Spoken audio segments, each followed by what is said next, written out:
வணக்கம் வீவர்ஸ். இப்போ நண்டு குழம்பு எப்படி செய்கிறதுன்னு பார்க்கலாம். அடுப்பில் வானலியை வச்சுருக்கிறேன். எண்ணெய் ஊற்றிக்கலாம்.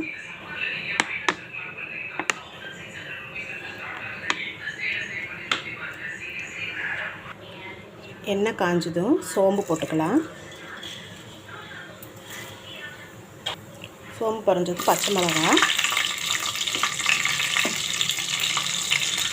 அப்புறம் வெங்காயம், மிளகு, சீரகம், இஞ்சி, பூண்டு அரைச்சி வச்சுருக்கேன். அந்த அரைச்ச விழுதை இதில் போட்டுடலாம்.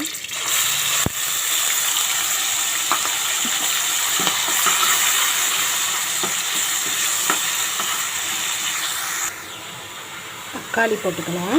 2-3 தக்காளி அரிஞ்சு வச்சுருக்கேன். 3 தக்காளி போட்டு நல்லா வணக்குங்க. மேஷ் ஆகணும். மஞ்சத்தூள் போட்டுக்கலாம்.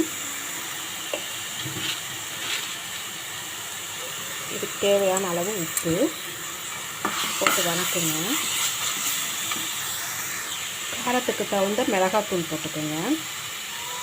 நான் 1 ஸ்பூன் போடுறேன். உங்கள் காரம் எவ்வளோ வேணுமோ அதுக்கு தகுந்த மாதிரி போட்டுக்கோங்க. இதில் கழுவி சுத்தம் பண்ணி நண்டு வச்சுருக்கிறேன். இந்த நண்டை இதில் போட்டுருங்க.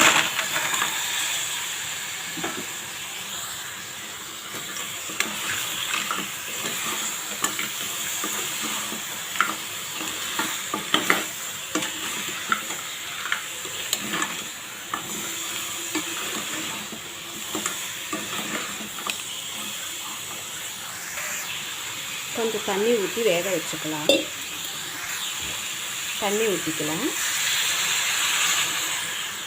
தேங்காயும் சோம்பும் அரைச்சி வச்சுக்கலாம். இது கொஞ்சம் நேரம் வேகட்டும். அதுக்குள்ளே தேங்காயும் சோம்பும் அரைச்சிட்டு வந்து நம்ம இந்த குழம்புல சேர்க்கலாம். தேங்காய் சோம்பு அரைச்சி வச்சுருக்கிறேன். இதை இதில் ஊற்றிடலாம்.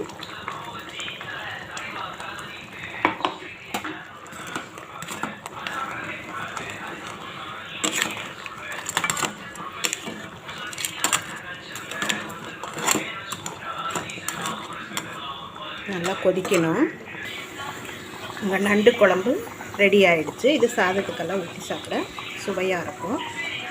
நீங்களும் ட்ரை பண்ணி பாருங்கள். இந்த சேனல் பிடிச்சிருந்தா சப்ஸ்கிரைப் பண்ணுங்கள், லைக் பண்ணுங்கள்.